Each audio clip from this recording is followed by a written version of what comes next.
So we're back behind the Honda again today because I want to go over some things. I realize that it's the end of the season for most people, especially the guys in the Midwest. If you're out on the West Coast, you're probably just starting to ride all the time because the dirt's good.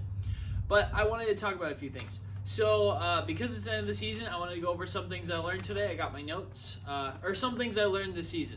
So we're going 2024 recap, things I learned about racing, things I learned about riding as much as I did this year. So first things first, racing costs money, and someone that tries to do it cheaply myself, I learned that it costs a lot of money, and maybe not in ways that you think it is. You kind of think about the parts, you think about the bike, the gas. What you don't think about is the gate entry. You don't think about the race fee. So when you sign up for the race, it's here in Wisconsin, it's $35, $40. You don't think about your district card. You don't think about your AMA card, and you don't think about the Live Laps transponder. So let's go over some of this. So AMA card, that's $40. District card, that's $40. Gate entries around $10. Race fee can be $35. So we got a bunch of different extra prices right there. So you got to be careful. You got to realize that is going to cost you some extra money, and kind of put that into consideration when going racing. That there is going to be some extra costs with racing. So other than that, let's talk about Live Laps, because Live Laps is something that I didn't fully understand when getting into racing. I thought maybe you could just sign up and then be fine. But Live Laps is how you're going to sign up for races. It's how you're going to look at results. It's how you're going to pay for races. That's how you're going to do it. So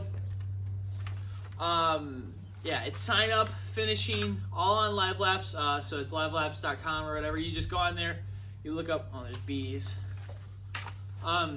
You go look up Live Laps, and you look up your event. So say you want to go to an event, look up the promoter of the event. And then from there, what you want to do is just enter. That's how you sign up. Select your class, your rider number, what bike you ride, and that's how you sign up. So things are gonna break. So again, these are in those expenses. These are the things you would typically expect to break. So we got grips all the time. If your bike's laying on its side and you run non-lock-on grips, something that doesn't have that plastic inner like the throttle, it's gonna rip. I hate to tell you that it's gonna rip. I run Renthal full waffles, like the soft compound. I think it kind of reduces some vibration, but that's for a later video. They're gonna rip. I mean, you lay the bike over, they rip. So you're gonna do grips all the time. The best thing I can recommend for you to do is just wire tie them, and wire tie them like maybe 3 times, or like 1, 2, 3, and then that will kind of mitigate some of that. Like if it rips, it won't tear completely off. One thing I learned is, because if you're riding more, you're racing, I would assume you're going to be practicing more. Stupid bees. I would assume you're going to be practicing more. So what I would recommend is having either 2 rear tires, so like have a race tire and have a practice tire, or get a rear tire every race. Or what I did is I just bought a whole other rear rim. And then what I'll do is I'll just swap out whole wheel assemblies from practice to race. And then I bought a sprocket and a rotor, so then I don't have to change that out as well. That way it'll just keep the life in both the sprockets, both the rotors, and then I can just run that practice tire, and then I can run a race tire. Now it'll help me out a little bit. So while you're racing, this is more on the bike while you're racing, I recommend drinking a lot of water beforehand, and then Also, you're gonna want electrolytes. So I tried Liquid IV, and I really like that. It seems like the way to go for me, at least. So you may want to give that a try, like the lemonade flavor. It's way better than Gatorade in my opinion. It has less sugar, so if that's something that you want to be weary about, Liquid IV doesn't have any sugar. They have 0 sugar. A protein bar would be good before the race. Just something to keep your keep that energy up while you're during the race, because I mean, an hour and a half, 2 hour race, you're gonna burn a lot of calories. So we want to keep that energy up. Other than that, I got bring extra clothes. So you're gonna sweat through everything, and after the race, you're gonna be super sweaty. You're gonna have to change. I recommend bringing plenty of extra clothes, and then bring a towel. So, because the towel, you can dry off the sweat. You can dump some water on you to kind of cool off, and then you can rub it off. I recommend doing that as well. So on the bike, some more things. You don't realize how hard the track is going to get. You don't realize that it's going to get super rough, and you don't realize how ruddy and how choppy it's going to get. So if you're setting up the bike for the race and you're thinking, oh man, when I ride, I need my bike stiffer or softer based on when you first start riding, well, you might not feel that way an hour and a half to 2 hours into the race. You might feel like the bike is too soft, too stiff, depending on where you ride. So I do recommend riding that long and seeing how the bike feels at the end, and then making a decision from there. Because if you make a decision first, you may not have that comfortability that you want to have at the end of the race. Because at the end of the race, your forearms are jacked, your legs are super tired from holding on to the bike, you can barely ride. So with that, you just want to make that bike set up when you're tired, so then you don't jump the gun on bikes out. Okay, so with that being said, you're super tired, you're super jacked up after the race. Fitness. Before the first race, I was cycling a lot, mountain biking, about an hour-ish a day or so, maybe an hour and a half. What I recommend is what helped me was shorter distance, but higher intensity. So say if I was doing a bike ride at an hour and I was going however many miles, say I was going 10 miles and it took me an hour and a half or whatever, and I wasn't trying to push too hard, maybe what you should do is go for higher intensity, shorter rest, or shorter amount of time. That seemed to help me. So the second race going in, I changed up my program a little bit, and I was rowing a lot for about a half an hour, and I was really high intensity. Speaking of that, I broke 20. I was 19 something on a 5,000 meter row, so I was super happy about that. So maybe check that out. If you're worried about rowing times, distance, I'm still learning it out too, so I will maybe make a video in the future describing how much we should be rowing, how much we should be working out. But rowing did seem to help me. And plenty of stretching, by the way, plenty of stretching. So some people like to bring water packs. I haven't, because I just didn't buy one. I just kind of make a quick stop and have my brother dump some water on me and or dump it into my helmet. I just recommend, so if you don't have a water pack, have someone there just in case. Because riding for an hour and a half, 2 hours is something new to me. I haven't done these races before. I've just done shorter amount stuff. So have someone either to stop and dump some water on you, or have a water pack just so you stay hydrated.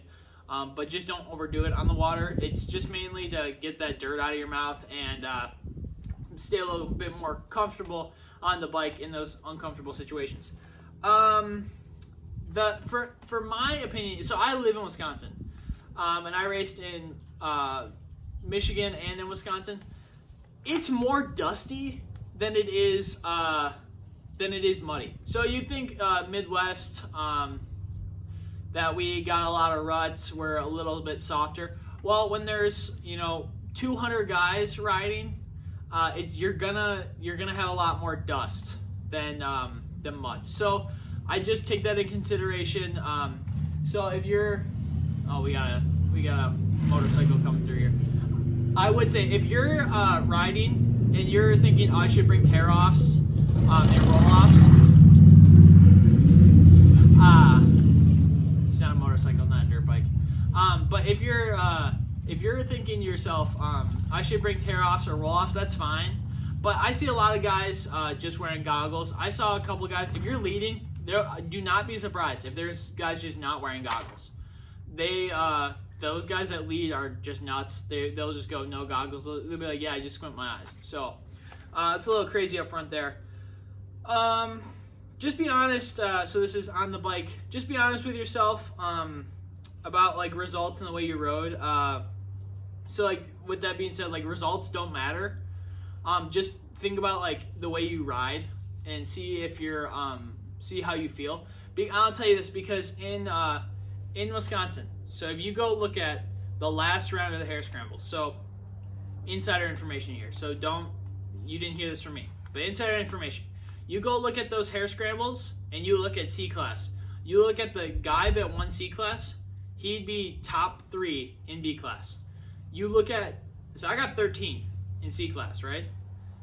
I would have got 8th in B class. So there's a bunch of sandbaggers. Okay, I'll tell you that. It's a bunch of sandbaggers. Okay, it's to each their own, right? I'll tell you that. But I will tell you, so results don't matter. So I want you to be honest with yourself on how you rode. Did you ride good? Did you ride bad? Did you ride to the best of your ability? Did you try the whole time? And most importantly, do not give up.